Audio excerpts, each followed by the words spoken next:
What up, y'all? Manase here, and welcome back to another episode of Mintermission. We're in the year 2026, which means it's time for me to give you my top 10 most anticipated movies of the year. It's been a while since I've looked forward to a year for movies for as much as this year. There's a lot of movies that I'm very excited about. Some of them could be great, some of them could suck. It happens. But I'm sure the ones that I'm naming for this episode will be bangers. Now, before I get into my top 10 list, I do want to share a couple of honorable mentions. My first honorable mention is The Mandalorian and Grogu. I can't believe that we live in a world right now where there's a Star Wars movie coming out and it's not even in my top 10. It's unbelievable. And this is the first Star Wars movie we're getting since 2019. But I'm still interested in it.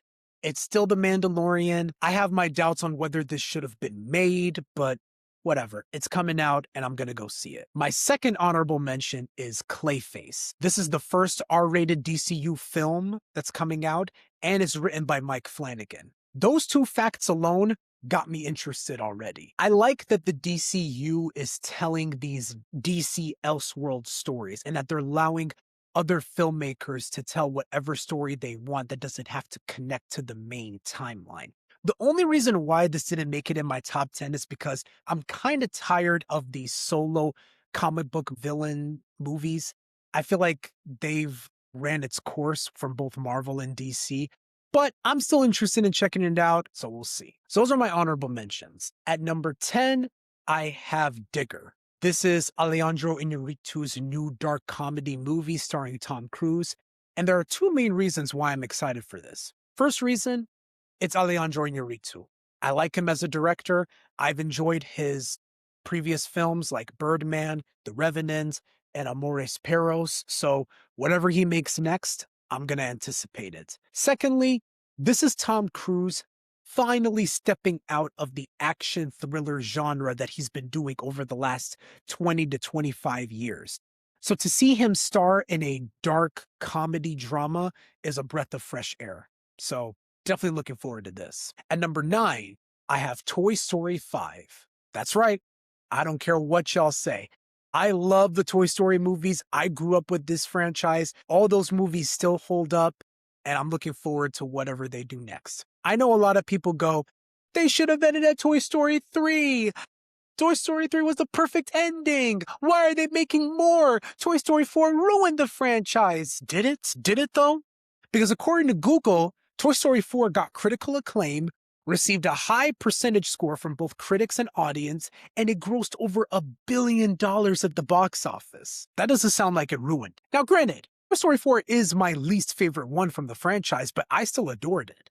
And yes, Toy Story 3 was the perfect ending, and I would have been fine if they stopped making more after that. But if the movies are still good, then I'm okay with that. They haven't made a bad Toy Story movie. And until that happens, until they make a bad one, they 100% have my benefit. Plus, this new story revolves around toys versus electronics, which I think is an incredible idea, and it's very relevant in today's day and age. So I'm excited for it. At number 8, I have Robert Eggers' Werewolf. This is Robert Eggers' new horror film that's coming out later in December, and he is one of those directors that really excites me. Whether you're talking about The Witch, The Lighthouse, The Northman, and his last movie, Nosferatu, which is my favorite one from his catalog, he hasn't missed.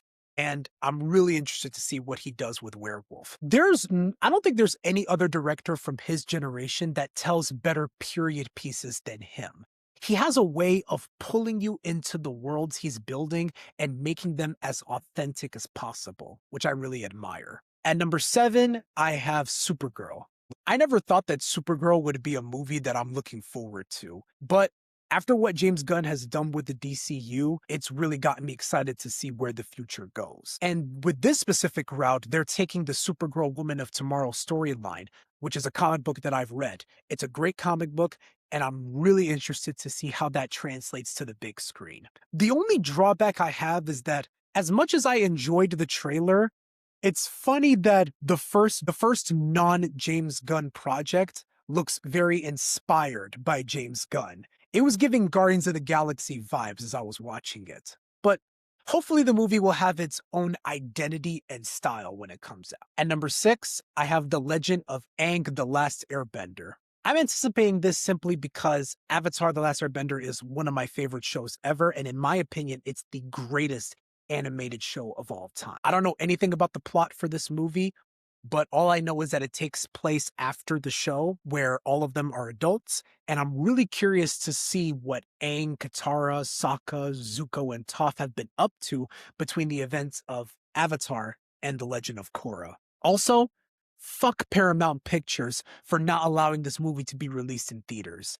Like, why? This is the return of the OG Avatar characters, and you're just gonna show it on your streaming service? Like, do they not understand how much money this movie would make? The Avatar fan base is strong and huge. But anyways, I digress. I'm still looking forward to this film. At number 5, I have Steven Spielberg's Disclosure Day. Spielberg is back with a new film, and that's all I needed to get excited. And according to the trailer, it looks like he's diving back into his sci-fi realm.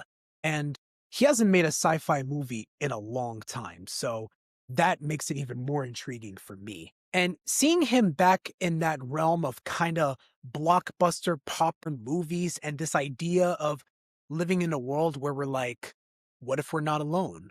What if there are other beings out there and they might potentially be living with us?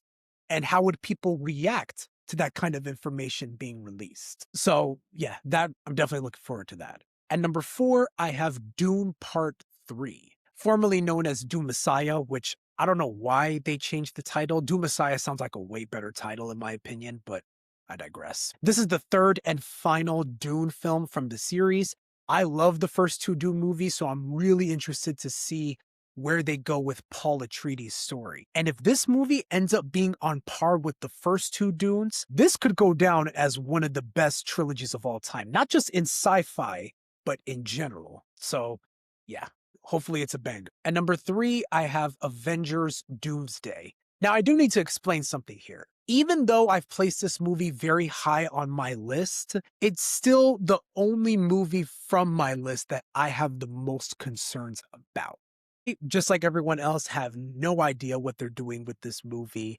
It feels like a course correction for the MCU after their original plans have failed with Kang the Conqueror. And ever since they announced that Robert Downey Jr. was returning as Doctor Doom, that made me feel pretty perplexed. Especially coming off of Endgame, where we saw his story end. It's like, what's going on here? Months later, we find out that the OG X-Men cast members are returning to this movie, and that made me scratch my head even more because it's like, how many times are we going to say goodbye to these characters? Like, they've already had proper send-offs in previous years. Then months later, we find out that Steve Rogers is returning in the movie.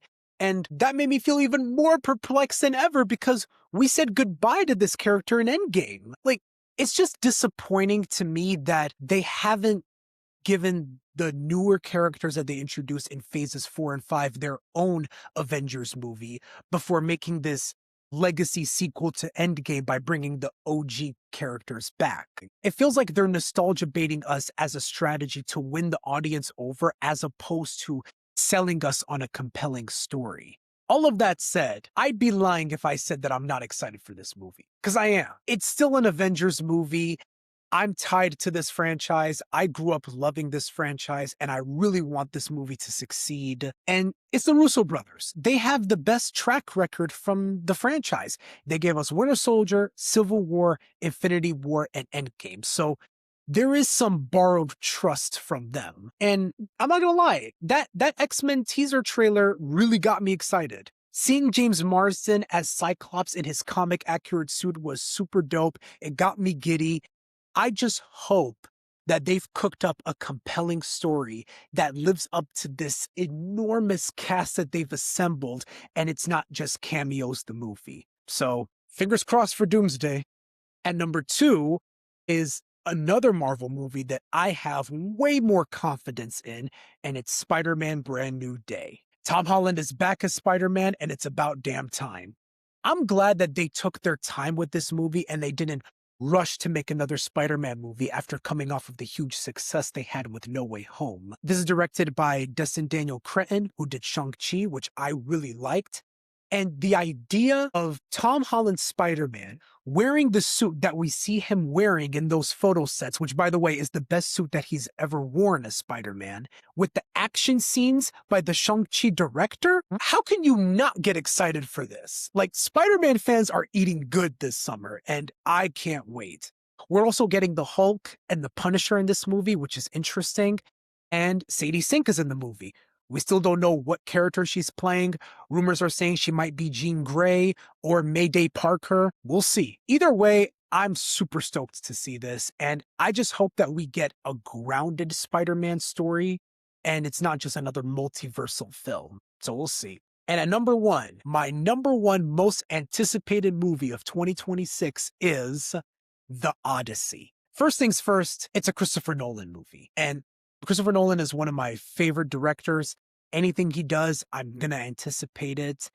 And out of all the trailers that dropped for movies that are coming out this year, the Odyssey trailer is the one that captivated me the most. Granted, I never read the Odyssey book. I know nothing about the story, but I do really like Greek mythology. So to see Christopher Nolan take a big swing and dive into the Greek mythology lore is definitely intriguing, to say the least. Also, the cast is super stacked. You got Matt Damon, Tom Holland, Zendaya, Anne Hathaway, Lupita Nyong'o, Robert Pattinson, Mia Goth, John Leguizamo. Like, this might be the most stacked cast that Christopher Nolan has ever had in a movie. So all of that together is what makes this very exciting for me. So yeah, that's my list. Thank you guys for watching. Please leave a like and subscribe to the channel if you haven't. And let me know what movies you're anticipating this year. What are the ones that you're looking forward to the most? Drop them down in the comments section. Thank you.